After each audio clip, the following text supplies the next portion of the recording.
क्या बनता है ना। तो वो साकार शरीर है, वो पत्थर, जिसके लिए बाप कहते हैं मैं मुकर्रर रथ रूपी शरीर कहो, देह कहो, पत्थर का आधार लेता हूं। पत्थर भी मिट्टी से बनता है क्या। मिट्टी जब बहुत मिट्टी के कण इकट्ठे हो जाते हैं तो पत्थर जैसे कठोर बन जाते हैं, तो पत्थर कहा जाता है। तो सोमनाथ मंदिर में जो पत्थर था, ये साबित होता है कि वो पत्थर के समान जो शरीर है उसकी यादगार है। क्या त्रिमूर्ति के चित्र में भी बाबा ने जो साक्षात्कार से बनवाया, उसमें ब्रह्मा की मूर्ति पत्थर दिल थी या लचीली थी। लचीली है, लचीली थी। लीनेंसी स्वभाव था, कोमल स्वभाव था कि कड़क स्वभाव था पत्थर की तरह है, कोमल स्वभाव था। कोमल स्वभाव था, इसीलिए तो सब बच्चों का सहन कर लिया। लेकिन शंकर को कैसे बैठाया हुआ दिखाया गया है? कैसी बैठक है? कड़क, जैसे पत्थर कड़क होता है ना। कौन सा पत्थर होता है बहुत कड़क होता है? अरे कोई पत्थर होता है, पत्थर अनेक प्रकार के होते हैं। ग्रेनाइट। कोई पहाड़ ऐसा है जो सारा का सारा पहाड़ नीचे से लेकर के ऊपर तक एक ही पत्थर का बना हुआ है, और ग्रेनाइट पत्थर का बना हुआ है। वो कौन सा पहाड़ है? आबू का पहाड़, माउंट आबू।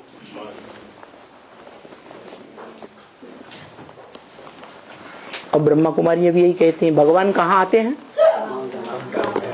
माउंट आबू पहाड़ पे आते हैं।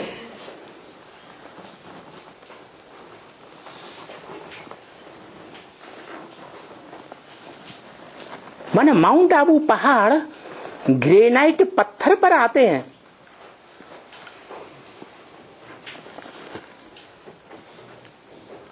कोई चैतन्य मनुष्य आत्मा में नहीं आते। चैतन्य मनुष्य आत्मा का आधार नहीं लेते हैं। तो पहाड़ का के लिए पहाड़ पे क्यों आते हैं? पहाड़ तो यादगार बना हुआ है, यादगार बना हुआ है पहाड़। पहाड़ यादगार है। माने दुनिया में और पहाड़ नहीं है जो ग्रेनाइट पत्थर के हैं। वहां ग्रेनाइट पत्थर नहीं मिलता, मिलता है कि नहीं है? लेकिन वो काला पत्थर ऐसा ग्रेनाइट कड़क पत्थर है, आबू पहाड़, जो सभी दुनिया के पहाड़ों से सबसे जास्ती गहरा धरणी में घुसा हुआ है। क्या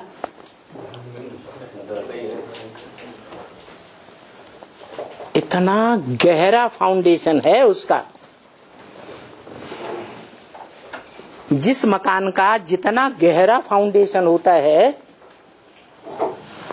भूकंप आएंगे तो गहरे फाउंडेशन वाला मकान हिलेगा गिरेगा पहले या दूसरे मकान गिरेंगे हिलेंगे? हैं? दूसरे मकान हिलेंगे। जिनका फाउंडेशन पक्का नहीं होगा, गहरा नहीं होगा, वो गिरेंगे। और जो खूब गहरा होगा वो जल्दी गिरने वाला नहीं हो सकता। और आज के जो खगोल शास्त्री हैं, भूगर्भ शास्त्री, वो भी उन्होंने भी ये बात निकाली है कि दुनिया में एक ही पहाड़ है, आबू पहाड़,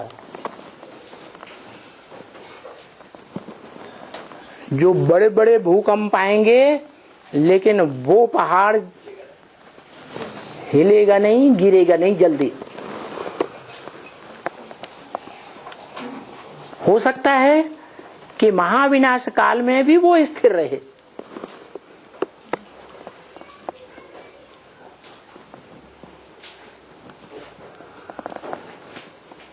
लेकिन सवाल ये है कि वो पहाड़ ही क्यों दिखाया? जड़ पहाड़ में आता है भगवान, गीता में भी लिखा है, मैं रथ का आधार लेता हूं। अर्जुन से क्या कहा? तेरे रथ में आता हूं कि तेरी आत्मा में आता हूं? है किसका आधार लेता हूं? आत्मा का या रथ का? रथ का आधार लेता हूं। और ये भी बोला अर्जुन से, इदम शरीरम कौन्तेय क्षेत्रम मित्यभिधीयते। हे अर्जुन, ये तेरा जो शरीर है, ये दुनिया का सबसे बड़ा धर्म युद्ध का भूमि है, क्षेत्र है।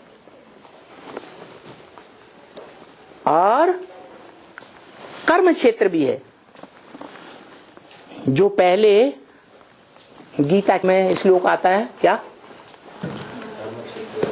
है? धर्म क्षेत्रे कुरुक्षेत्रे।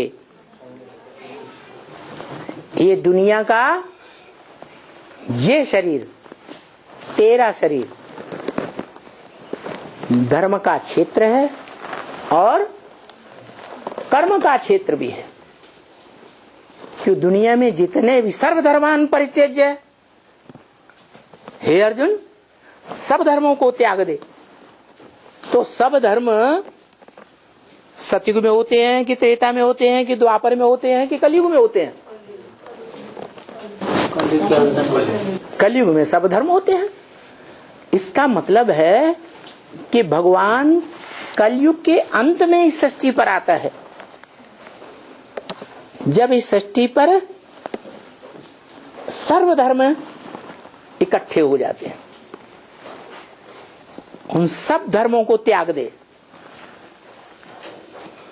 वो धर्म देह अभिमानी धर्म पिताओं के द्वारा स्थापन किए हुए धर्म हैं, इसलिए त्याग दे। क्या? क्यों त्याग दे? उन धर्मों को क्यों त्याग दे? है? क्योंकि वो सभी धर्म देह अभिमानी, जो जड़ देह है ना, 5 तत्वों का चोला, 5 तत्वों का संघात, जड़ प्रकृति का भले श्रेष्ठ नमूना भी है देवताओं का और भ्रष्ट नमूना भी है, जिसमें विकार और बीमारियां भरी पड़ी हैं।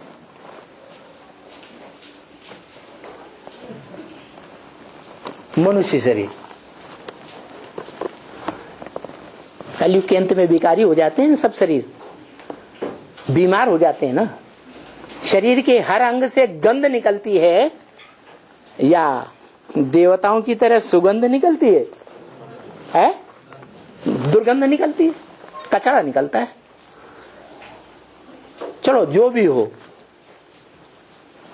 ये शरीर हो जो तेरा है, वो धर्म युद्ध का क्षेत्र है। बड़े से बड़ा जो धर्म युद्ध कहा जाता है, महाभारी महाभारत युद्ध, और कर्म युद्ध का क्षेत्र है। उन धर्मों के आधार पर अनेक प्रकार के कर्मकांड रचे हुए हैं।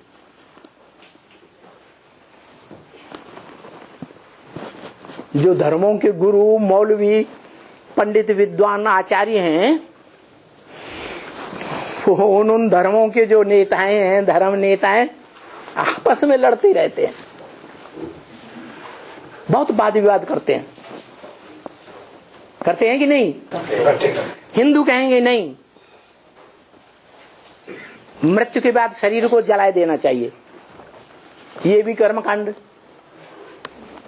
मुसलमान अंग्रेज क्या कहते हैं? हैं? क्या कहते हैं शरीर के बारे में? दफन करना चाहिए, मिट्टी में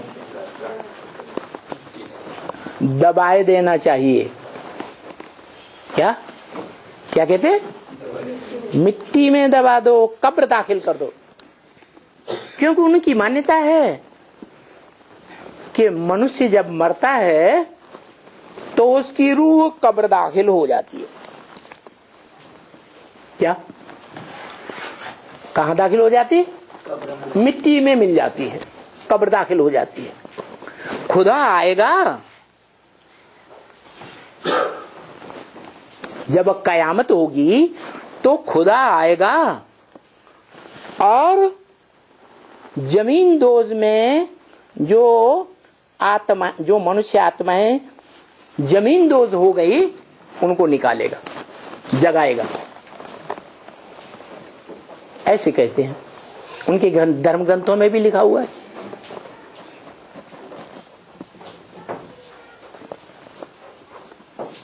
तो उनके अंदर ये जो संस्कार भरा हुआ है, भावना भरी हुई है, ये भावना का फाउंडेशन कहां पड़ा था?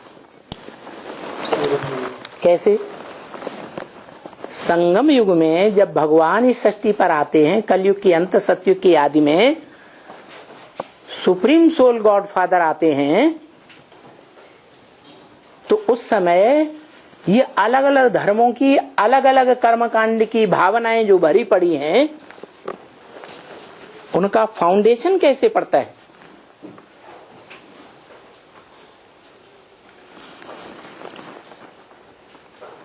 अरे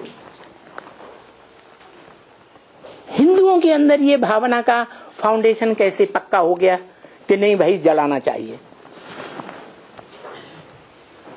और मुसलमानों, क्रिश्चियंस आदि दूसरे धर्मों में, विदेशियों में ये फाउंडेशन, ये भावना का कैसे पक्का हो गया? हिलते ही नहीं है, कहते नहीं, दफनाना चाहिए जमीन में। ये फाउंडेशन कैसे पड़ा है? धर्म गुरुओं का देवभान से वो फर्क दिखाने के लिए। अच्छा चलो, धर्म गुरुओं को छोड़ दो, उनके फॉलोअर्स को ले लो।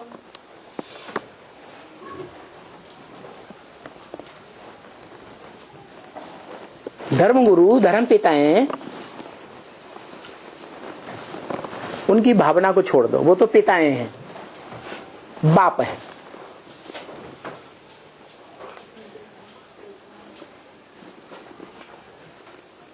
उनके जो फॉलोअर्स हैं उनमें भी ये भावना पक्की है या नहीं है?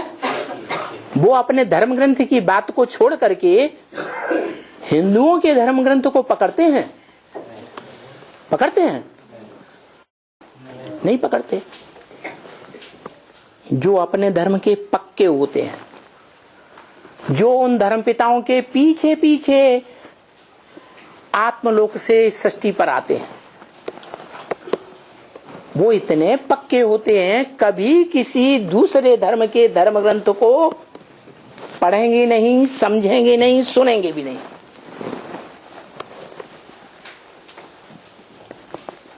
ये सारी भावनाओं का फाउंडेशन संगम युग में जब भगवान बाप आते हैं, बताते हैं कि तुम बच्चे आत्मा हो, ज्योति बिंदु, निराकार आत्मा, जो इन आंखों से दिखाई नहीं देती, अविनाशी आत्मा, ज्योति स्वरूप आत्मा हो।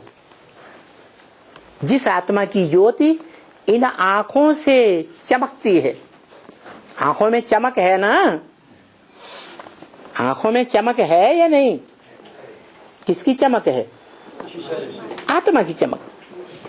जब ये आत्मा शरीर छोड़ के निकल जाती है तो आंखें बटन, ज्योति रहती है? नहीं रहती। तो इस बात को दूसरे धर्म की आत्माएं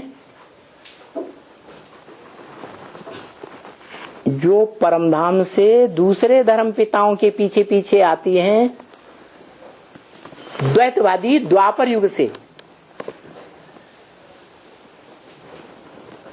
जिन्होंने द्वैतवाद फैलाया। नहीं तो भारत में एक धर्म था, उन्होंने आके दूसरा धर्म स्थापन कर दिया, तीसरा, चौथा, पांचवा, द्वैतवाद फैला दिया। दो राज्य स्थापन कर दिए, 3-3, 4-4 राज्य दुनिया में हो गए, 2 से 4, 4 से 8 बढ़ते चले गए। पहले दुनिया में एक ही भाषा थी भारतवर्ष में। वो धर्म पिता हैं जब द्वापर से आए, द्वैतवादी युग से, तो उन्होंने 2-2 भाषाएं चालू कर दी, 2-2 कुल, 2-2 मतें हैं।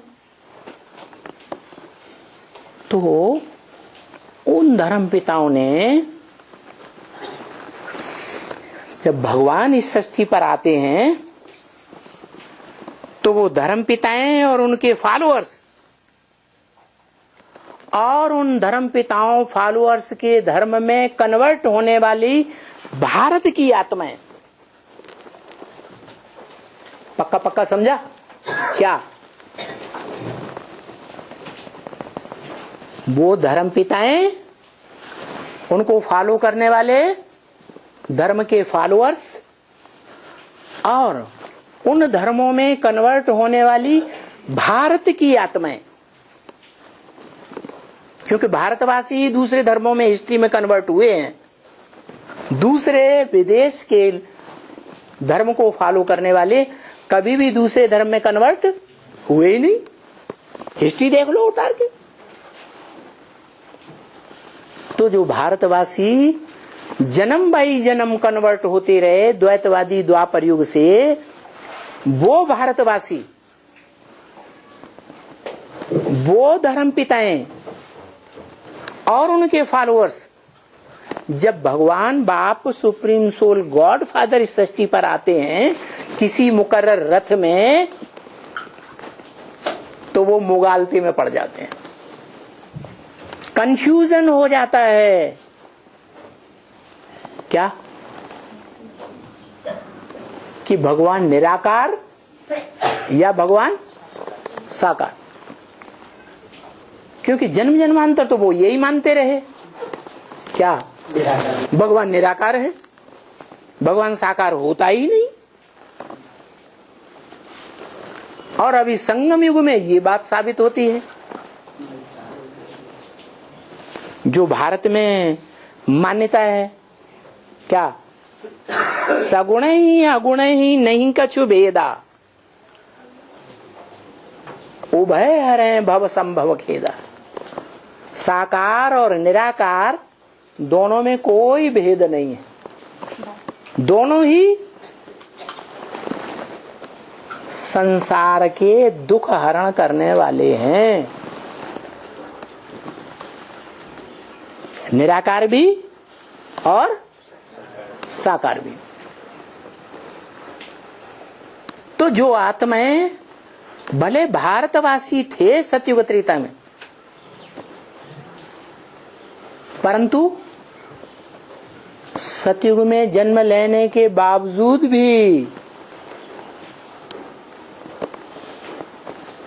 वो ऐसे नारायण बनने वाले कमजोर आत्माओं में प्रवेश, कमजोर आत्माओं को फॉलो करने वाली आत्माएं हैं जिन्होंने ईश्वरीय ज्ञान को पूरा उठाया ही नहीं।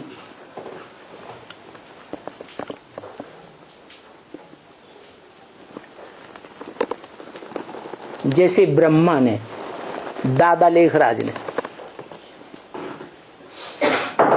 और उनकी गोद में खेलने वाले कुख वंशावली ब्राह्मणों ने भी नहीं उठाया। जो कुखवंशावली ब्राह्मण नीची कुरियों के ब्राह्मण गाए गए शास्त्रों में। 9 कुरियों के ब्राह्मणों की मान्यता है शास्त्रों में। वो नीची कुरी के ब्राह्मण हैं जिन्होंने ऊंचते ऊंच इस सृष्टि पर कौन है मनुष्य, सारी मनुष्य सृष्टि का पिता, उसको पहचाना ही नहीं। शुरुआत में, मध्य में भी नहीं पहचाना। जब विनाश एकदम सर के ऊपर आ जाता है, एटम बम फटने लगते हैं, तब उनका जागरण होता है। ऐसी कुंभकर्ण आत्माएं हैं, अज्ञान की नींद में सोने वाली। देह अहंकार में कुंभकर्ण की तरह कैसा होता है, मोटा ताजा लंबा चौड़ा, देह ही देह दिखाई पड़ती है। देह अभिमान में, देह अहंकार में चूर बन करके रहते हैं। कौन है? कौन है वो कुंभकर्ण? इब्राहिम, बुद्ध, क्राइस्ट, उनके फॉलोअर्स, धर्म पिता हैं, और उन धर्म पिताओं के फॉलोअर्स, और साथ साथ उनके धर्मों में कन्वर्ट होने वाले भारतवासी आत्माएं जो कम कलाओं के देवता बनते हैं। सतयुग में पहली पीढ़ी में 16 कला संपूर्ण होंगे, उसके बाद दूसरा से लेके 8वां नारायण, उनकी कलाएं कम होती जाएंगी या 16 कला संपूर्ण बने रहेंगे? हैं? कम होती जाएंगे। तो वो कम कलाओं वाले नारायणों की पूजा नहीं होती। उन 7 नारायणों के मंदिर नहीं बनते, उनकी मूर्तियां नहीं बनती, उनके देवालय भी नहीं बनते। सिर्फ सप्तऋषियों के रूप में गाए जाते हैं।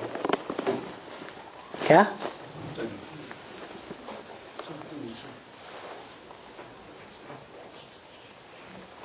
शरीर से पवित्रता का तो पालन किया, खासकर कामेंद्रिय के द्वारा, नंबरवार, संपूर्ण नहीं। वो 7 नारायण जो संगम युग में नीची कुरी के ब्राह्मण बने हैं, ब्रह्मा की औलाद। कुखवंशावली या मुखवंशावली ब्राह्मण बने? कुखवंशा, कुख माने गोद, उनको गोद का बड़ा नशा रहता है। क्या? कोई शिव बाबा का बच्चा जो शिव बाबा से सन्मुख बैठ करके ज्ञान सुनने वाला हो, उसको भी गुरुर गुरुर करके बोलेंगे, अरे तुम कल के बच्चे ज्ञान में आए हो, तुम क्या हमको ज्ञान सुनाओगे? हमने मम्मा बाबा की गोद ली है, हम तुम्हारी बातों में आने वाले नहीं। ऐसे अनुभव किया या नहीं किया? किया।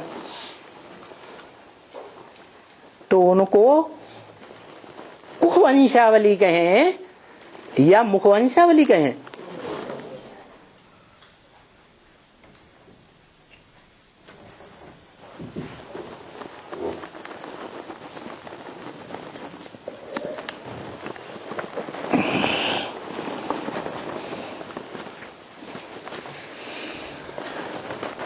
वो कुखवंशावली ब्राह्मण दादा लेखराज ब्रह्मा की गोद का प्यार लेने वाले हैं। मुख से निकला हुआ जो ज्ञान है, गीता ज्ञान, उसको समझने वाले नहीं है।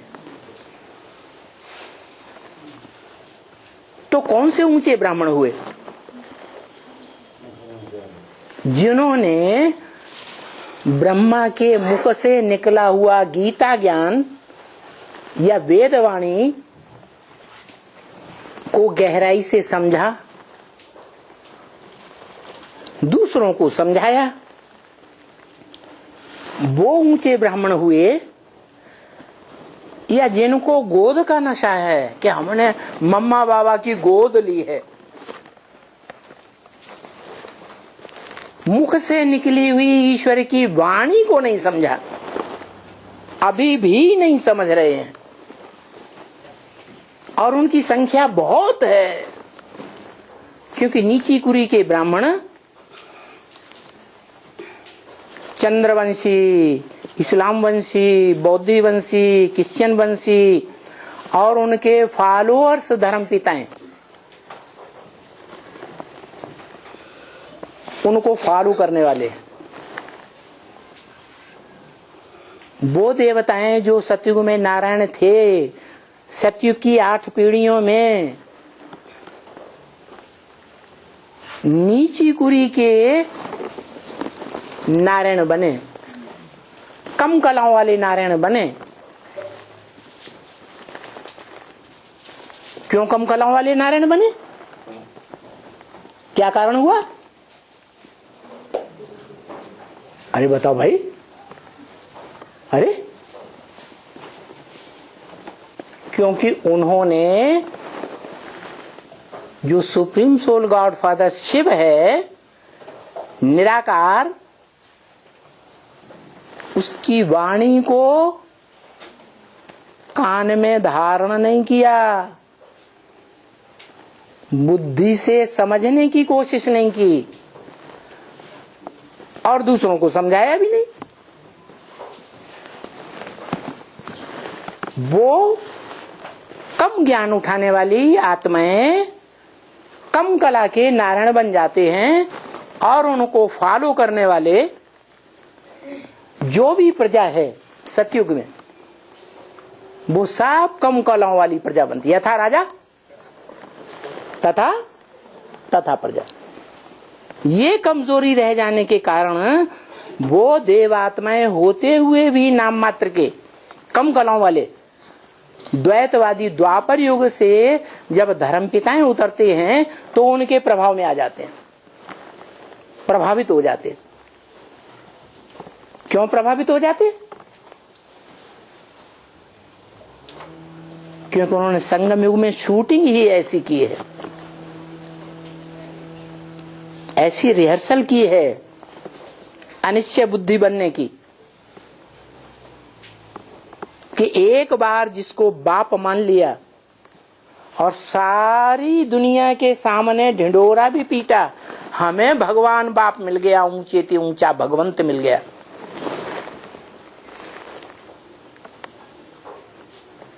खून से भी लिख करके दिया, स्टाम्प पेपर पर एफिडेविट शपथ पत्र लिख करके दे दिया। और बाबा कहते हैं, बाबा तो ब्रह्मा मुख से यहां तक कहते हैं, कोर्ट में जाके एग्रीमेंट लिख दो, क्या कि हमने भगवान बाप को पहचान लिया, एवरलास्टिंग, अब हम कभी उसे छोड़ने वाले नहीं हैं, अनिश्चय बुद्धि होने वाले नहीं हैं। यहां तक बोल दिया मुरली में। फिर भी उस एक से सुन करके अनिश्चय बुद्धि हो जाते हैं। दूसरों की बात कान से सुनने लग पड़ते हैं, कान से सुनी हुई ग्लानि की बातों को धारण कर लेते हैं। हाँ, ये बात तो ठीक है आपने कही, ये हम भी सोचते थे, लेकिन बोल नहीं पाते थे। अब हमें पक्का समझ में, माने उसको अपना बाप बना लिया, कन्वर्ट हो गए। शूटिंग यहां करते हैं, रिहर्सल यहां करते हैं, अनिश्चय बुद्धि होने की दूसरों से यहां सुनते हैं। कोई कोई तो 2-2 बार, 3-3 बार, 4-4 बार अनिश्चय बुद्धि बनते हैं। दूसरों की बातें सुन लग पड़ते हैं और प्रभावित हो जाते हैं। वो ही आत्माएं जो अनेकों से ज्ञान सुनती हैं, व्यभिचारी ज्ञानी बनती हैं, वो द्वापर युग से दूसरे धर्मों में क्या होता है, कन्वर्ट होती रहती है। दूसरे धर्मों, धर्म पिताओं, धर्म के फॉलोअर्स से प्रभावित होकर उनकी प्रजा बनती रहती है।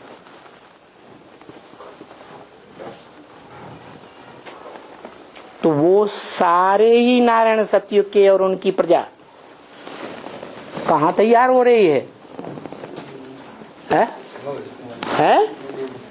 कहां तैयार हो रही है? अभी संगम युग में इसी ब्राह्मण परिवार में, ब्राह्मण की दुनिया में बेसिक परिवार में तैयार हो रही है। बेसिक में तैयार हो रही है, माने एडवांस परिवार में प्रजापिता ब्रह्मा कुमार कुमारियों के बीच में नहीं है, उनके बीज नहीं है, उनके बाप है। बीज माने बाप, माना चाहे एडवांस का ब्राह्मण परिवार हो, चाहे बेसिक नॉलेज लेने वालों का ब्राह्मण परिवार हो, दोनों में ही ऐसे अनिश्चय बुद्धि बनने वाली आत्माएं हैं जो दूसरों का ज्ञान सुनने लग पड़ती है। एक बार अंजाम कर लेते हैं संसार के सामने, ढिंढोरा पीटते हैं, भगवान आया हुआ है, हमने भगवान को पहचाना है, आप हमसे आके सुनो, और फिर भी अनिश्चय बुद्धि हो जाती है। कुछ ऐसे हैं जो प्रत्यक्ष में अभी अनिश्चय बुद्धि देखने में नहीं आते, लेकिन अंदर अंदर संकल्प चलते हैं, पता नहीं भगवान है कि शैतान है। दूसरे से ज्ञान तो सुनते हैं, लेकिन उनके ज्ञान में अगर निश्चय नहीं बैठता है तो? हाँ, निश्चय नहीं बैठता है, लेकिन बाबा ने तो सुनने की बात की। भक्ति मार्ग में भी कहते हैं, सदगुरु निंदा सुनिए न काना, होय पाप गौ घात समाना। क्या? सदगुरु जिसको मान लिया कि यही एक सुप्रीम टीचर है, यही स्वरूप हमारा गुरु है, यही हमारा पिता है। क्या? मनुष्य सृष्टि में ऊंचते ऊंच पिता यही है, ऊंचते ऊंच साकार भगवान, गीता का साकार भगवान यही है, दादा लेखराज ब्रह्मा नहीं है। मान लिया, फिर अंदर में इच्छा ही क्यों हो दूसरे धर्म वालों से दूसरों की बातें सुनने की, क्यों इच्छा होनी चाहिए? अब इच्छा न होते हुए भी सुनाते हैं ना गुरु लोग। तरक जाओ, एक कान से सुनो, दूसरे कान से निकाल दो। हम आपकी बातों में विश्वास करने वाले नहीं। जैसे अभी भी ब्रह्मा कुमार हैं ऐसे अड़ियल, तुम रोज जाके उनको ज्ञान सुनाओ, ऐसे भी करेंगे, सही है, लेकिन हम मानने वाले नहीं। जब तक हमारी कुमारका दादी नहीं मानेंगी, हमारे जगदीश भाई नहीं मानेंगे, हमारे रमेश भाई नहीं मानेंगे, तब तक हम तुम्हारी बात बिल्कुल नहीं मानने वाले। मुंह पे बोल देते कि नहीं? कोई बोलते हैं जब तक छोटी मम्मी नहीं आएगी तब तक हम नहीं मानेंगे।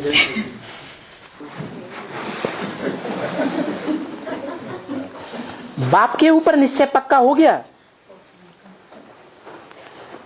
है? किसका? जो बोलते हैं कि छोटी मम्मी नहीं आएगी तब तक नहीं मानेंगे। हाँ, वही बोलते हैं, जब छोटी मम्मी मानेंगे तब हम भी मानेंगे। तो इसका मतलब ये हुआ कि बाप के बच्चे हैं या सिर्फ मम्मी के बच्चे हैं? मम्मी के बच्चे शादी। और वो मम्मी अभी ज्ञानी है या अज्ञानी? तो अंधेरे में है, क्या अंधेरे में? अंधी है कि सोजरी है? अंधेरे। क्या किया